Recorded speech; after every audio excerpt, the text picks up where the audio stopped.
السلام علیکم ورحمۃ اللہ وبرکاتہ۔ الحمد للہ رب العالمین والعاقبۃ للمتقین والصلاة والسلام علی اشرف الانبیاء والمرسلین نبینا محمد وعلی آلہ وصحبہ اجمعین، اما بعد، فقال اللہ عز وجل اعوذ باللہ من الشیطان الرجیم وَإِذْ أَخَذْنَا مِيثَاقَ بَنِي إِسْرَائِيلَ لَا تَعْبُدُونَ إِلَّا اللَّهَ وَبِالْوَالِدَيْنِ إِحْسَانًا وَذِي الْقُرْبَى وَالْيَتَامَى وَالْمَسَاكِينِ وَقُولُوا لِلنَّاسِ حُسْنًا وَأَقِيمُوا الصَّلَاةَ وَآتُوا الزَّكَاةَ ثُمَّ تَوَلَّيْتُمْ إِلَّا قَلِيلًا مِّنكُمْ وَأَنْتُمْ مُعْرِضُونَ۔ سورۃ البقرہ کی آیت نمبر 83 ابھی آپ کے سامنے تلاوت کی گئی ہے۔ کل کے درس میں آیت کا نصف حصہ پڑھا گیا تھا اور اس کی تفسیر اور توضیح بیان کی گئی تھی۔ آج کے درس میں انشاءاللہ بقیہ حصہ کو مکمل کیا جائے گا۔ گفتگو یہ چل رہی تھی کہ اللہ رب العالمین نے بنی اسرائیل سے یہ عہد و پیمان لیا کہ اللہ کے علاوہ کسی کی بندگی نہیں کرو گے، اور والدین کے ساتھ، قرابت دار کے ساتھ، یتیموں اور مسکینوں کے ساتھ اچھا سلوک کرو گے۔ یہ اللہ تبارک و تعالیٰ نے عہد و پیمان لیا۔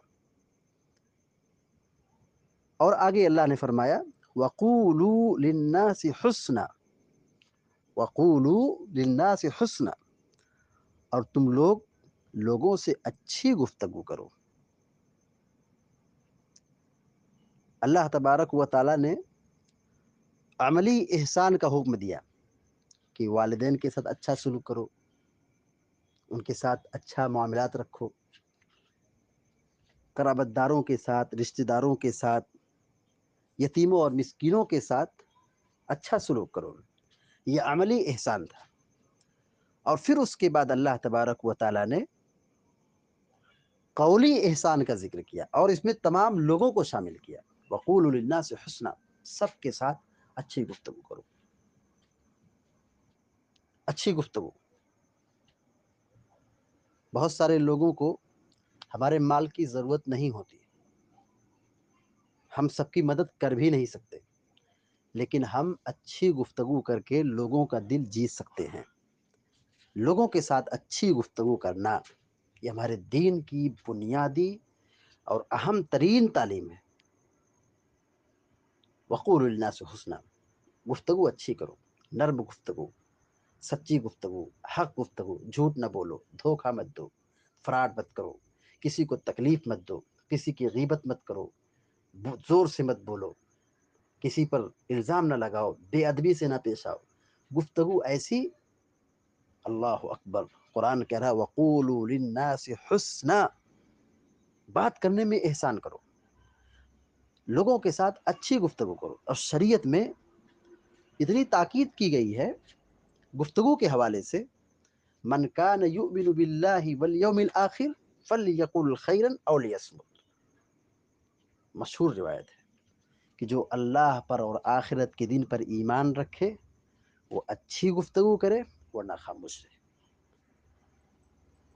ہر جمعہ کو خطیب ممبر سے اس آیت کی تلاوت کرتا ہے، یا ایھا الذین آمنوا قولوا قولا سدیدا، اے مسلمانوں اچھی اور سچی درست بات کرو، اللہ سے ڈرو اور سیدھی سچی درست بات کرو۔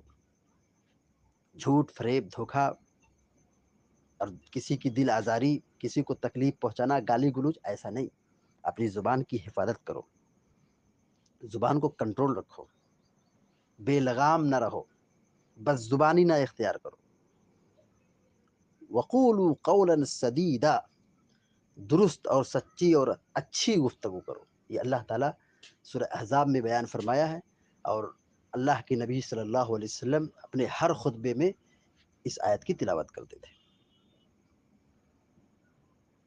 کیونکہ آپ دیکھیے جیسا کہ میں نے بھی کہا کہ بہت سارے لوگ ہوتے ہیں جن کو ہمارے مال کی ضرورت نہیں ہے اور ہم نہ ان کی مدد کر سکتے ہیں، لیکن وہ ہم سے اچھی گفتگو کی امید رکھتے ہیں، ہم ان کے ساتھ اچھی گفتگو کریں۔ ایک حدیث میں پیارے نبی صلی اللہ علیہ وسلم فرماتے ہیں اتقوا النار ولو بشق تمرہ، کہ تم لوگ جہنم کی آگ سے بچو، گرچہ کھجور کا ایک ٹکڑا صدقہ کرنا کیوں نہ ہو، اس سے بھی اللہ کی راہ میں خرچ کرو، صدقہ کرو، جہنم کی آگ سے بچو۔ اور آپ نے یہاں تک فرمایا کہ فَإِن لَمْ تَجِدْ فَبِكَلِمَةٍ طَيِّبَةٍ، اگر تمہارے پاس صدقہ کرنے کی طاقت نہیں ہے تو اچھی گفتگو کرو۔ اچھی گفتگو اس کو صدقہ قرار دیا اور جہنم کی آگ سے بچنے کا ذریعہ قرار دیا۔ اور بہت سارے لوگ جنت میں داخل ہوں گے وہ اپنی اچھی زبان کی وجہ سے، نرم گفتگو کی وجہ سے، اور بہت سارے لوگ اور اکثر لوگ جہنم میں ٹھونسے جائیں گے، داخل کیے جائیں گے اپنی بد زبانی کی وجہ سے، اپنی زبان کے غلط استعمال کی وجہ سے۔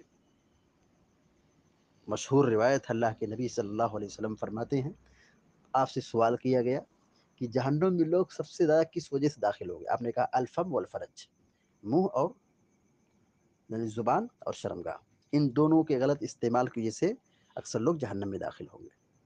تو ہماری گفتگو ایسی ہو کہ ہم سوچ کے بولیں، تول کے بولیں، حق بولیں، سچی گفتگو کریں، چھوٹے بڑے کا ادب و احترام ملحوظ رکھیں، شفقت ہماری زبان میں ہو، ادب ہو، تہذیب ہو، ثقافت ہو، نرمی ہو، لطافت ہو۔ اور غور کریں اللہ تبارک و تعالیٰ نے کیا کہا، وَلَا تُجَادِلُوا أَهْلَ الْكِتَابِ إِلَّا بِالَّتِي هِيَ أَحْسَنُ، تم اہل کتاب سے نہ لڑو مگر اچھے طریقے سے، مگر اچھی طریقے سے ان سے بات کرو، ڈسکس کرو، ڈیبیٹ کرو، مناظرہ کرو، بحث و مباحثہ کرو، لیکن کیسے؟ زور سے نہیں، سختی کے ساتھ نہیں، بد زبانی سے نہیں، بد کلامی سے نہیں، الزام اور تہمت کے ساتھ نہیں، نرمی کے ساتھ گفتگو کرو۔ موسیٰ اور ہارون کو حکم دیا، کہا جاؤ فرعون کے دربار میں اور ان کو توحید کی دعوت دو، اور یہ بھی حکم دیا، کہا فقولا لہ قولا لینا لعلہ یتذکر او یخشی۔ آپ سوچ سکتے ہیں کہ فرعون کے دربار میں موسیٰ اور ہارون کو حکم دیا کہ فرعون کو سمجھاؤ، لیکن توحید کی بات کرو تو کیسے؟ نرمی کے ساتھ، شفقت کے ساتھ۔ دیکھیے آدمی اچھی بات کو اگر غلط طریقے سے پیش کرے تو لوگ قبول نہیں کریں گے، لیکن اگر اچھی طریقے سے کوئی بات سلیقے سے پیش کی جائے تو نہ سننے والا بھی سننے پر مجبور ہو جاتا ہے۔ تو گفتگو کا ہنر چاہیے، سلیقہ چاہیے، ہر بات سنی جائے گی، بولنے کا سلیقہ چاہیے، ادب چاہیے۔ ہمارے دین میں بہت اہم ترین تعلیم یہ ہے کہ ہم اچھی گفتگو کریں، اور ہم سے پہلے کی شریعت میں ہی تعلیم دی گئی تھی، کیا کہ وقولوا للناس حسنا، اور لوگوں کے ساتھ اچھی گفتگو کرو۔ اور آگے اللہ تعالیٰ فرماتا ہے وَأَقِیمُوا الصَّلَاةَ وَآتُوا الزَّکَاةَ، نماز پڑھو اور زکوٰۃ دو۔ بنی اسرائیل کو بھی حکم دیا گیا کہ وہ نماز کی پابندی کریں، زکوٰۃ ادا کریں۔ نماز یہ خالق کو، یہ مخلوق کو خالق سے ملاتی ہے، یہ اللہ کا حق ہے۔ نماز ہم پڑھتے ہیں، ہم اللہ رب العالمین سے ہم کلام ہوتے ہیں، اپنی حاجت ضرورت اللہ سے پیش کرتے ہیں، اور نماز یہ دعا ہے، اور نماز کے اندر بھی دعا قبول ہوتی ہے، سجدہ ہو، تشہد کے اخیر ہو، یا دو اذان اور اقامت کے بیچ میں جو مرحلہ ہے اس میں دعا قبول ہوتی ہے۔ بہرحال یہ دعا ایک دوسرا موضوع ہے۔ تو نماز یہ ایسی عبادت ہے جو مخلوق کو خالق سے ملاتی ہے، اور اس کے علاوہ کوئی اور عبادت نیکی نہیں ہے جس کی ضرورت انسان کو زندگی میں بار بار پیش آتی ہو۔ روزہ ہے سال میں ایک مرتبہ، حج ہے مالداروں پر، وہ بھی کی زندگی میں ایک بار، زکوٰۃ ہے وہ بھی سال میں ایک مرتبہ مالداروں پر۔ تو الغرض نماز ایک ایسی عبادت ہے جو مخلوق کو خالق سے ملاتی ہے، اور یہ اللہ تعالیٰ کا حق ہے، اور مخلوق کی سب سے بڑی ذمہ داری توحید کے بعد نماز کی پابندی ہے۔ نماز کا چھوڑنا یہ بہت سنگین جرم ہے، بدترین جرم ہے۔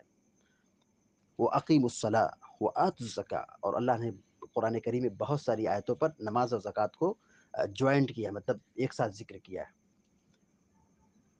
اللہ تعالیٰ کے ساتھ اللہ تعالیٰ کا حق ادا کرو، اور بندوں کے ساتھ اچھا سلوک کرو، بندوں کا حق ادا کرو۔ ہم مالدار ہیں، ہمارے پر مال ہے، زکوٰۃ واجب ہو رہی ہے، ہم غریبوں کی مدد کریں، سپورٹ کریں اور زکوٰۃ دیں، یا خدمت خلق ہے۔ نماز اور زکوٰۃ، نماز یہ اللہ تعالیٰ کا حق ہے، زکوٰۃ یہ ہم مالدار ہیں غریب کو دے رہے ہیں، اور یہ خدمت خلق کا ایک بہت بہت ہی اہم ترین حصہ ہے. اور آج ہمارے سماج میں زکوٰۃ کا صحیح سسٹم نہیں ہے، اس لیے غربت بڑھتی جا رہی ہے. بنی اسرائیل کو اللہ تعالیٰ نے یہ عہد و پیمان میں یہ حکم دیا تھا کہ وہ زکوٰۃ بھی دیں اور نماز کی پابندی کریں. لیکن رہے یہ یہودی، رہے یہ بنی اسرائیل، ان کے اندر شرارت، بغاوت، نافرمانی، حد سے آگے بڑھنا، حد سے تجاوز کرنا اور نہ ماننا، بدعملی کے شکار ہو گئے. قرآن کہتا ہے ثم تولیتم الا قلیلا منکم وانتم معرضون، کہ لیکن تم لوگوں نے اعراض کیا، پیٹ پھیر لیے. ثم تولیتم، پھر تم لوگوں نے پیٹ پھیر لیا. حکم دیا گیا تھا شرک نہیں کرو گے، شرک کیا. حکم دیا تھا ماں باپ کے ساتھ اچھا سلوک کرو، نہیں مانا، چھوڑ دیا ماں باپ کے ساتھ بدسلوکی کی. رشتہ داروں کے ساتھ، یتیموں کے ساتھ، بیواؤں کے ساتھ اور مسکینوں کے ساتھ حکم دیا تو اچھا سلوک کرو، لیکن سب کو پیچھے چھوڑ دیا، حق ادا نہیں کیا. اور پھر یہ بھی حکم دیا گیا تھا نماز کی پابندی کو، بدعمل ہو گئے. زکوٰۃ ادا کرو، نہیں دیے، مال میں بخیلی کرنے لگے. اور اچھی گفتگو کو حکم دیا گیا، مار کے پوری دھجیاں اڑا دی. ادب اور تہذیب اور احترام کو سب کو ملیا میٹ کر دیا. جن چیزوں کی تعلیم بنی اسرائیل کو دی گئی نہیں مانے. قرآن یہی کہتا ہے ثم تولیتم، پھر تم لوگ پیٹ پھیر دیے، قبول نہیں کیے، اس کو تسلیم نہیں کیے، اس پر عمل نہیں کیے. الا قلیلا منکم، مگر تم میں سے تھوڑے لوگ، تھوڑے لوگ. وانتم معرضون، اور تم لوگ کیا، اعراض کرنے والے تھے، تم لوگ اعراض کرنے لگے. یعنی جتنی تعلیم تم کو دی گئی اس پر عمل نہیں کیا، مگر بہت تھوڑے لوگ تھے، معمولی لوگ تھے جو اس پر قائم تھے. تو اللہ رب العالمین نے بنی اسرائیل سے عہد و پیمان لیا کہ وہ توحید پر قائم رہیں، شرک نہ کریں، اور ماں باپ کے ساتھ اچھا سلوک کریں، اور ان کے ساتھ اچھا سلوک کریں، قرابت داروں کے ساتھ، یتیموں کے ساتھ، مسکینوں کے ساتھ اچھا سلوک کریں، اور عام لوگوں کے ساتھ اچھی زبان استعمال کریں، کسی کو تکلیف نہ دے، ٹھیس نہ پہنچائیں، نرم گفتگو کریں. اور پھر ان کو حکم دیا کہ نماز اور زکوٰۃ کی ادائیگی اور اس کا اہتمام کریں. اللہ تعالیٰ نے ان بنی اسرائیل کو حکم دیا، لیکن ان لوگوں نے اس پر عمل نہیں کیا. اس سے لوگ پیٹ پھیر لیے، اعراض کرنے لگے. بہت تھوڑے لوگ جو حق پر تھے، سچائی پر تھے، نیک عمل پر تھے. بقیہ ایسے لوگ بے دین اور بد عمل لوگ بنی اسرائیل میں بہت زیادہ پائے گئے. تو یہاں پر اللہ تبارک و تعالیٰ نے بنی اسرائیل کا تذکرہ فرمایا اور کہا کہ پھر تم لوگوں نے اعراض کر لیا. اب یہ پھر ہم کو تعلیم دی جا رہی ہے، قرآن میں یہ پڑھ کر کے ہم کو سنایا جا رہا ہے کہ جو غلطی اور جو غلط کام بنی اسرائیل کے لوگوں نے کیا تھا، ایسی حرکت تم نہ کرو. ان لوگوں کے اندر بدعملی آ گئی، تم اس فتنے سے بچو، بدعملی کے فتنے سے دور رہو.